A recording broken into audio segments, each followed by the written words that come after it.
a while, but when I was in Los Angeles, I started really getting interested in studying the Bible. And I spent way more time studying the Bible than going to auditions.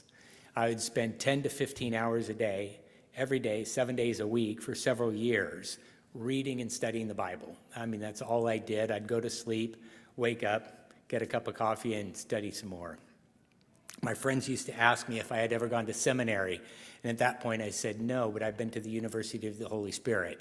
And our classes last between 3 to 6 hours a day, sometimes, or 3 to 6 hours every day, and sometimes they go on for a lot longer. So that was kind of my thing in California before moving back to Oregon, where I'm from originally, and pursuing my master's degree, which I got in Old Testament studies at George Fox. And then in the summer of 2004, I went to Israel to study Hebrew and to work as an intern in the Orion Center for the study of the Dead Sea Scrolls in Jerusalem. So I did that. It was attached to the campus of the Hebrew University where I was doing an OPON in Hebrew. And then in 2007, I earned a second master's degree in Jewish studies from the University of Oxford, Christ Church. I then worked for a couple of years as an adjunct teaching Bible at George Fox. And then in December of 2010, I was accepted at the University of Aberdeen in Scotland under the supervision of the prominent scholar of Isaiah, Professor Lena Sophia T. Meyer. In January of this year, January of 2023, I earned my PhD in divinity from Aberdeen. And my dissertation was entitled A Synchronic Linear Reading of Isaiah 56 to 66 in its final form, The Building of the Lord's Holy Family. And the key to me is that, the building of the Lord's Holy Family. For me, my work as an academic is inseparable from my personal life. See, I think studying the Bible, whether by yourself, at home, in a local Bible study, or as a matter of course when pursuing an academic degree, one must personalize the text. That is to say, in my estimation, one ought to ask the question, first and foremost, am I living the text? I think the Bible is written to correct my behavior, not so I can correct the behavior of others. I have often challenged myself with the following scenario. What if everything that makes me me was removed? And I would still be me, think like me, sound like me, etc., but my essence would be taken out and replaced with the essence of Jesus. Then I'd go to work. Would anyone notice a difference? Would anyone say, what happened to you today, Steve? You're nicer, you're kinder, you're more helpful, you're more considerate. The degree to which it's noticed that there is a difference is the degree to which I am not like Jesus. And how not like Jesus can I be and still claim to be a follower of his? So the Bible, in my estimation, is a book written to change me to become more Christ-like, more loving, more helpful, and more considerate. For me, the Bible is not a book that I use to judge the behavior of others. We are, of course, to hold one another accountable, but not before removing the log that is in our own eye. And I find that log sometimes quite resilient. I mentioned earlier that my work as an academic is inseparable from my personal life. After being in Scotland for 3 years, I chose to return home to help my parents, who were older and facing some really difficult life decisions and circumstances. People have often asked me why I didn't stay in Aberdeen and finish my PhD rather than return home and take on the responsibility of caring for my parents.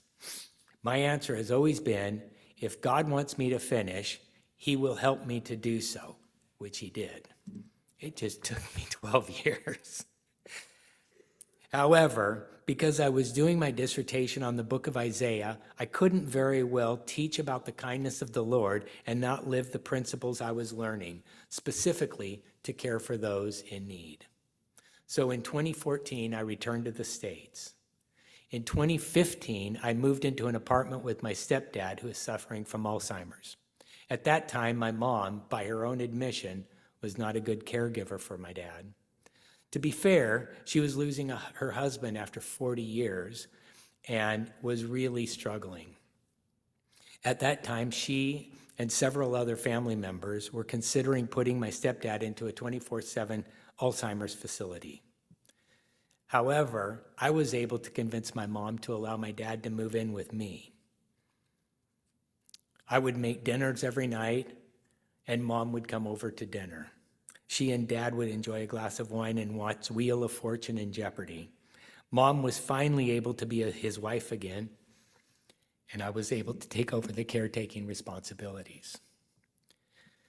Unfortunately, Mom found out about that same time that she had heart trouble and needed surgery. She went in for a pre-operation procedure for her heart, and it unfortunately didn't go well. She ended up in a rehab for a couple of weeks. She was told she was no longer able to care for herself at home and had to make arrangements for herself to go into a 24/7 care facility. She was super bummed. I remember as a kid her telling us never to let her go into a care facility. She said it was ironic because she at first resisted letting Dad live with me, and instead, he was now living with me instead of going into a care facility, and she was the one that was going to have to go into the facility. And I said, Mom, if you let Dad and I move back home, I'd be happy to do so and take care of both of you. So, Dad and I moved back into the family home, and I was able to take care of both my mom and my dad under one roof. I broke my apartment lease the next day and moved Dad and myself into the family home with Mom. At the same time, I found out my big brother Mike had been diagnosed with stage 4 colon cancer. Only recently I had started seeing my brother, who had been estranged from the family for years. He and our parents hadn't spoken for 13 years. When I was a kid, I had told him whenever he was in trouble and needed me, I'd show up. At that time, he wasn't speaking with me or anyone in the family, but I heard he was in trouble, so I showed up. It took quite a bit of time before things got easier between us, but they did. Isaiah 57:16-19 was a good example for me to live by.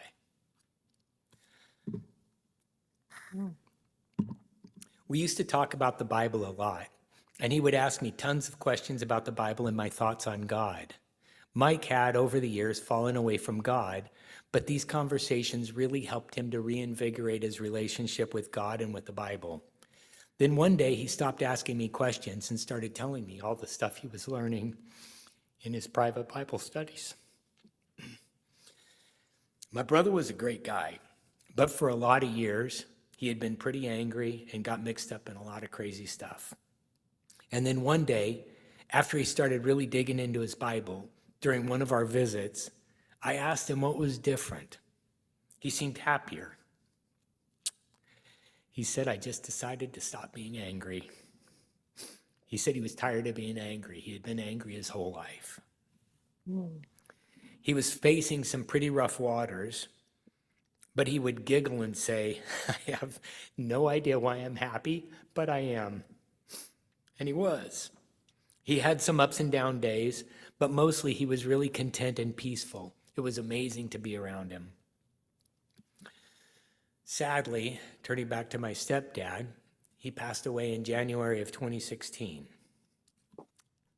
My brother passed away in June of that year on a Sunday. The previous Thursday, when I was leaving one of our visits, he said, hey, Steve, tomorrow when you come, bring Mom with you. I think telling my mom that news was one of the happiest days of my life. Mom was pretty broken up that she couldn't see her son, as any parent would imagine. But Mom came the next day with me, and not certain how she should greet him, she opted for shaking his hand. It had been 13 years since they had last seen each other.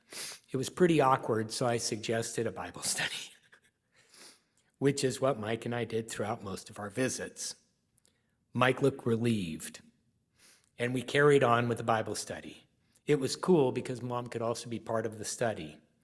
When we left that day, Mom showed up.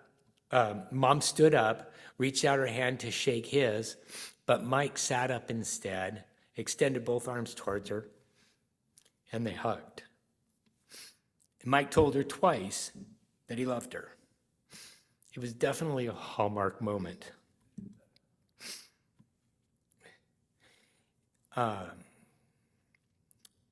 Mom and I came back the next day, but Mike was no longer able to speak. I think he may have been in a coma because he didn't move. So Mom suggested we do another Bible study with him, which we did. When we left, we both hugged him goodbye. I gave him a kiss on the forehead, and that, unfortunately, was the last time we saw him. He passed away later that night, but at peace. In October of that same year, Mom passed away.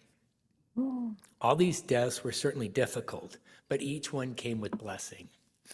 I'll just say a quick side note. When my dad was in the hospital, he was on a wing where they said he probably wouldn't leave, but one day he just he made a comment that, boy, I'd sure like to hear some good classical music. My dad loved classical music. 15 minutes later, I promise, in the hospital, there was a knock at the door, and there was a girl standing there. She said, I'm a classical violinist, or a classical harpist. Would you like to hear some good classical music? So we brought her in, and I asked her if she knew Good Night, Sweetheart. This was my parents' love song. And she did, so she started playing it and singing it. And my dad then, it's hard to get through, I guess. My dad started singing it, looked at my mom and just started singing it to her. And she started singing back. And then the girl that was playing stopped singing and let them sing to each other, and she just carried on playing. It was a beautiful moment. Oh, my. And then a couple days later, Mom came. I was staying at the hospital with my dad, and then I told her on Thursday I thought she should probably come in, and she did. I made up her bed for her. And then at 11 o'clock, I looked over at my dad, and something looked pretty different. And I was like, Mom, stand up. And she had been a nurse her whole life. So she got up and immediately started feeling his pulse. And I put my head on his chest and hugged him and told him all the things that he had taught me. And my mom heard his last heartbeat. And I said there was nobody else that he would rather have given his last heartbeat to. It was pretty cool. And then, and then with my brother, unfortunately, we weren't there with him, but he was with some friends. So he wasn't alone. And then when my mom passed away, she was in the hospital, and I think she just wanted to be with her family. She said she was tired and wanted to go see my stepdad again and her parents and all that. So she sat in her room the final day of her life on earth, and she was God blessing everybody in the room. And I called cousins. I called everybody I could in all miles around and in different states, and about 35 people showed up, and we had a huge family in the room that Mom, God blessed, throughout. So these were painful times, but there were blessings along with them. So I found that working with the book of Isaiah and personalizing what I was reading reinforced in me the call of those who are members of the Lord's holy family to act in ways that delight the Lord. For me, that meant to care for those in need who at this point were the members of my family. In doing so, I saw relationships being restored. I saw my stepdad's relationship with Mom improve and move to a place of love that I had never seen before. I saw my mom's relationship with God be restored. And finally, I saw my brother's relationship be restored with God, with me, and with our mom. Reading and personalizing the Bible and doing what delights the Lord can help you also build or restore your own relationships with God, as well as your relationships with members of your own families, your friends, and your fellow humans.